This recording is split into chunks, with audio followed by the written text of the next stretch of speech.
The Wizards' second season of the rebuild left a lot to be desired in terms of results. Only a 3-win improvement from the year prior, whilst falling to the 6th pick in the draft, certainly wasn't the combination of results or luck the Wizards would have wanted. Despite that, the young talent on the Wizards showed some encouraging flashes, especially their trio of 2024 first-round picks. This offseason was going to remain a slow, calculated path of continuing the rebuild by adding more young talent and adding complementary pieces to support their development. At this point, they're moving in the right direction with their acquisition of young talents and surrounding the young talent with the right vets, but there's still some glaring concerns that could limit this team's upside. Let's get into it. On July 6th, the Wizards made a surprising trade to ship Jordan Poole to New Orleans to acquire CJ McCollum, Cam Whitmore, and Kelly Olynyk. Kelly Olynyk was later traded to the Spurs for Malachi Branham, Blake Wesley, and a second-round pick. Initially, this may have been considered an odd and surprising trade, but with the Wizards' future backcourt being secured with Bob Carrington and now Trey Johnson, Jordan Poole was not a part of the future plans in Washington, and they clearly did not want to pay him in the impending 2027 free agency. Instead, they decided to turn towards the development and mentorship of their two young guards. Sure, CJ McCollum will now be eating up some of those backcourt minutes, but CJ is a much more polished and significantly more intelligent basketball player who could provide great leadership and mentoring for the Wizards' young guards, whilst providing a superior playmaker for Alex Sarr to thrive with. Although CJ only has 1 year left on his contract, the move wasn't just about clearing future cap space. It was a strategic injection of veteran leadership. For Carrington and Trey Johnson, this means having a true veteran in the league who has been on the leadership side of things on and off the court, as someone who can hold them accountable on and off the court, and as someone that will be along their side to continue to grow and build their confidence as young NBA guards. This is also going to significantly help the development of Alex Sarr, as McCollum's playmaking is going to be a gift to opening up his offensive game.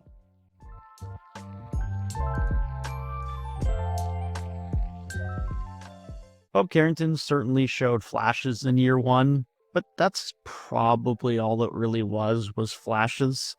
There's certainly upside to his game, especially with regards to shot creation and playmaking, but the overall efficiency of his entire offensive game needs to improve. Now, that's pretty typical for a guard who's still only 20, but I'm still bought in on Bub being a solid starting guard going forward. Trey Johnson looks like he should be a solid scoring 2-guard alongside him. Certainly, there's still some room for improvement with regards to rim pressure, rim finishing, and defensive impact as he transitions to the league, but at the very least, he should be a good off-ball scorer and floor spacer. Alex Sarr remains a very intriguing young player, but there's still lots of room for improvement. His height and wingspan continue to make him a very intriguing rim protector, and his solid foot speed for his size gives him elite upside on the defensive end.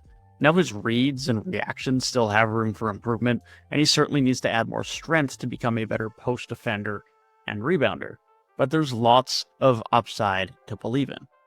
Offensively, the three-point shot upside is real, but shooting over 5 threes a game as a rookie makes him amongst the highest volume three-point shooting rookie bigs in league history, which is fine if he was making them, but he wasn't. His 5.1 three-point attempts a game is the highest ever for a center in their rookie season, and even when you consider those listed at power forward, some of which you may argue are centers, he's amongst the highest volume three-point shooting rookie bigs in NBA history. You'll notice most of these players are from recent years as three-point shooting volumes, especially amongst bigs, has increased, but even still, Sarr's numbers stand out. His volume is significantly greater than nearly all other bigs on this list, and his efficiency is worse than everyone shooting in and around him at this volume. Shooting so many threes at 31% efficiency as a big, as a rookie, brings into question his shot diet, his shot selection, and the limitations of the rest of his offensive game. It doesn't help that his efficiency around the rim often struggled due to his lack of strength, and his in-between game is relatively non-existent and extremely inefficient.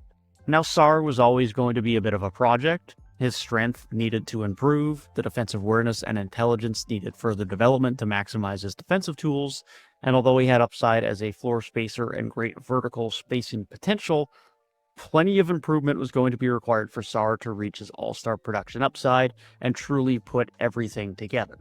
I considered him the number one prospect in this class for a reason, and he's still only 20. There's still plenty of reasons to believe in him as a prospect, but it is worth evaluating his current progress and all of the improvement that is still needed for him to get near maximizing his potential.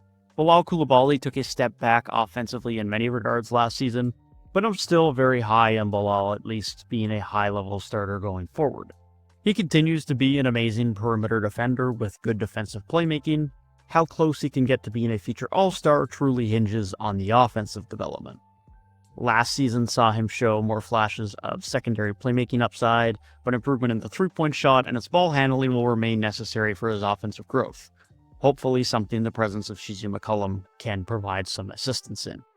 Sean George is an intriguing prospect as well, with a rookie season that showed he can be a solid rebounder and good defensive piece, whilst being a solid connective piece on offense. Despite the flashes, the offensive efficiency left a lot to be desired, and that will continue to be his biggest point of improvement going forward.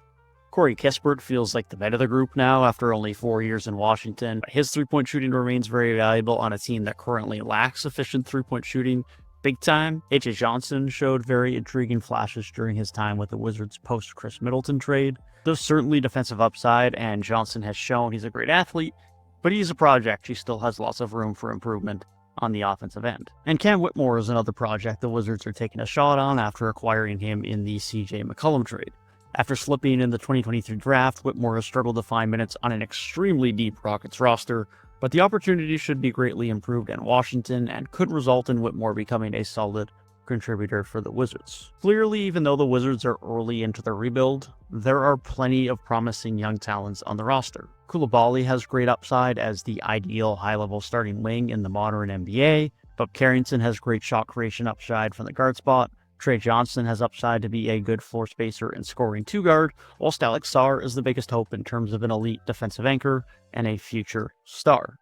If everyone can reach their upside, the Wizards have a fun scoring backcourt duo with a high-level two-way wing who can make all defensive teams alongside a floor-spacing all-defensive level center. There's upside to that, and if they get there, they're probably a regular playoff team. The question is whether all of that actually happens. My concern is how realistic it is for all of these young players to reach their maximum outcomes. And even if they do, their star upside is still severely lacking. Now, of course, that could change. Their roster is still extremely young and a large leap in development could occur. It's also very possible that the Wizards remain amongst the worst few teams in the league for at least another 1 to 2 years, have some more lottery luck, and end up hitting on a future star. My concern is that future star may not be on the roster yet, and they're likely going to need another high draft pick to get them and become a high-level playoff team going forward.